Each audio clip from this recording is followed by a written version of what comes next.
All right, so today is day 32 of the 1 year chronological Bible plan, and we're going to be dipping into Exodus and then jumping to First Chronicles and then jumping back to Exodus. And let's get into it. Exodus 1. The Israelites oppressed. These are the names of the sons of Israel who went to Egypt with Jacob, each with his family: Reuben, Simeon, Levi, and Judah; Issachar, Zebulun, and Benjamin; Dan and Naphtali; Gad and Asher. The descendants of Jacob numbered 70 in all. Joseph was already in Egypt. Now Joseph and all his brothers and all that generation died. But the Israelites were exceedingly fruitful. They multiplied greatly, increased in numbers, and became so numerous that the land was filled with them. Then a new king, to whom Joseph meant nothing, came to power in Egypt. "Look," he said to his people, "the Israelites have become far too numerous for us. Come, we must deal shrewdly with them, or they will become even more numerous, and, if war breaks out, will join our enemies, fight against us, and leave the country." So they put slave masters over them to oppress them with forced labor, and they built Pithom and Ramses as store cities for Pharaoh. But the more they were oppressed, the more they multiplied and spread. So the Egyptians came to dread the Israelites and worked them ruthlessly. They made their lives bitter with harsh labor in brick and mortar and with all kinds of work in the fields. In all their harsh labor, the Egyptians worked them ruthlessly. The king of Egypt said to the Hebrew midwives, whose names were Shiphrah and Puah, "When you are helping the Hebrew women during childbirth on the delivery stool, if you see that the baby is a boy, kill him, but if it is a girl, let her live." The midwives, however, feared God and did not do what the king of Egypt had told them to do. They let the boys live. Then the king of Egypt summoned the midwives and asked them, "Why have you done this? Why have you let the boys live?" The midwives answered Pharaoh, "Hebrew women are not like Egyptian women. They are vigorous and give birth before the midwives arrive."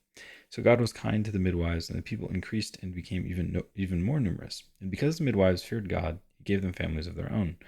Then Pharaoh gave this order to all his people: every Hebrew boy that is born you must throw into the Nile, but let every girl live." Exodus 2, the birth of Moses.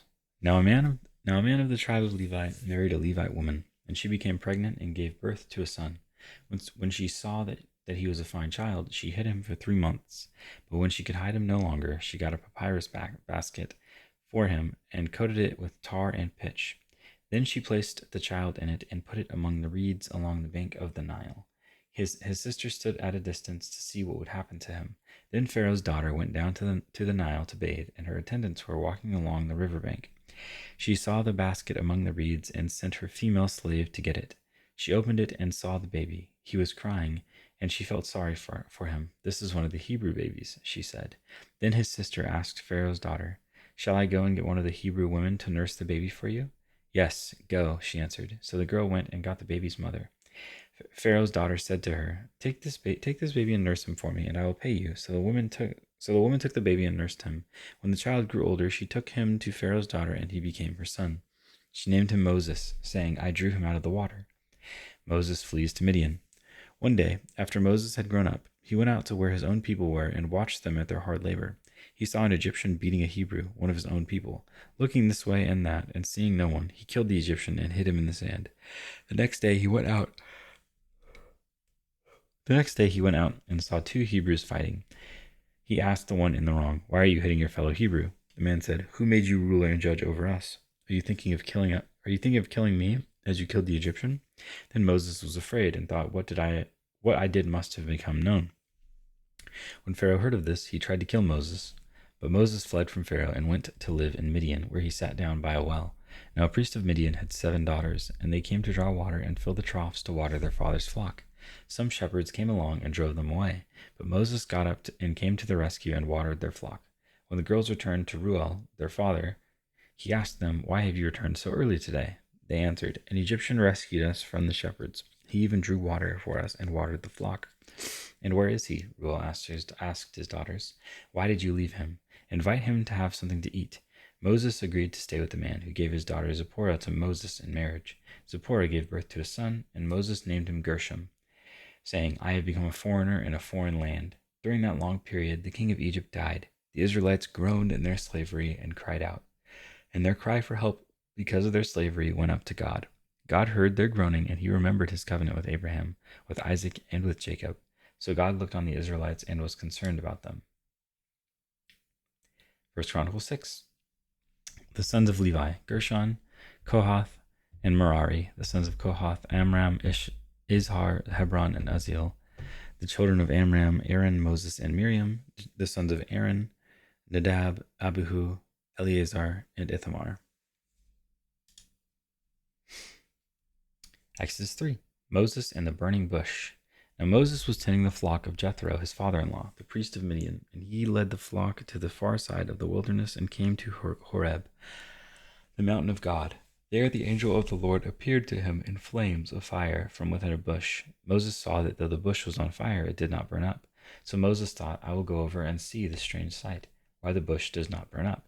When the Lord saw that he had gone over to look, God called to him from within the bush, Moses, Moses. And Moses said, Here I am. Do not come any closer, God said. Take off your sandals, for the place where you are standing is holy ground. Then he said, I am the God of your father, the God of Abraham, the God of Isaac, and the God of Jacob. At this, Moses hid his face because he was afraid to look at God. The Lord said, I have indeed seen the misery of my people in Egypt. I have heard them crying out because of their slave drivers, and I am concerned about their suffering. So I have come down to rescue them from the hand of the Egyptians, and to bring them up out of that land into a good and spacious land, a land flowing with milk and honey, the home of the Canaanites, Hittites, Amorites, Perizzites, Hivites, and Jebusites. And now the cry of the Israelites has reached me, and I have seen the way the Egyptians are oppressing them. So now, go. I am sending you to Pharaoh to bring my people the Israelites out of Egypt. But Moses said to God, Who am I that I should go to Pharaoh and bring the Israelites out of Egypt? And God said, I will be with you, and this will be the sign to you that it is I who have sent you. When you have brought the people out of Egypt, you will worship God on this mountain. Moses said to God, Suppose I go to the Israelites and say to them, The God of your fathers has sent me. And they ask me, What is his name? Then what shall I tell them? God said to Moses, I am who I am. This is what you are to say to the Israelites. I am has sent you. God also said to Moses, Say to the Israelites, The Lord, the God of your fathers, the God of Abraham, the God of Isaac, and the God of Jacob, has sent me to you. This is my name forever, the name you shall call me, from generation to generation. Go, assemble the elders of Israel, and say to them, The Lord, the God of your fathers, the God of Abraham, Isaac, and Jacob, appeared to me and said, I have watched over you and have seen what has been done to you in Egypt. And I have promised to bring you up out of your misery in Egypt into the land of the Canaanites, Hittites, Amorites, Perizzites, Hivites, and Jebusites, a land flowing with milk and honey. The elders of Israel will listen to you. Then you and the elders are to go to the king of Egypt and say to him, The Lord, the God of the Hebrews, has met with us. Let us take a 3-day journey into the wilderness to offer sacrifices to the Lord our God. But I know that the king of Egypt will not let you go unless a mighty hand compels him. So I will stretch out my hand and strike the Egyptians with all the wonders that I will perform among them. After that he will let you go, and I will make the Egyptians favorably disposed toward this people, so that when you leave you will not go empty-handed. Every woman is to ask her neighbor and any woman living in her house for articles of silver and gold and for clothing, which you will put on your sons and daughters, and so you will plunder the Egyptians. Exodus 4. Moses answered, What if they do not believe me or listen to me and say, The Lord did not appear to you? Then the Lord said to him, What is that in your hand? A staff, he replied. The Lord said, Throw it on the ground. Moses threw it on the ground, and it became a snake, and he ran from it. Then the Lord said to him, Reach out your hand and take it by the tail. So Moses reached out and took hold of the snake, and it turned back into a staff in his hand. This, said the Lord, is so that they may believe that the Lord, the God of their fathers, the God of Abraham, the God of Isaac, and the God of Jacob, has appeared to you. Then the Lord said, Put your hand inside your cloak. So Moses put his hand into his cloak, and when he took it out, the skin was leprous. It had become as white as snow. Now put it back into your cloak, he said. So Moses put his hand back into his cloak, and when he took it out, it was restored like the rest of his flesh. Then the Lord said, If they do not believe you or pay attention to the first sign, they may believe the second. But if they do not believe these 2 signs or listen to you, take some water from the Nile and pour it on the dry ground. The water you take from the river will become blood on the ground. Moses said to the Lord, Pardon your servant, Lord. I have never been eloquent, neither in the past nor since you have spoken to your servant. I am slow of speech and tongue. The Lord said to him, Who gave human beings their mouths?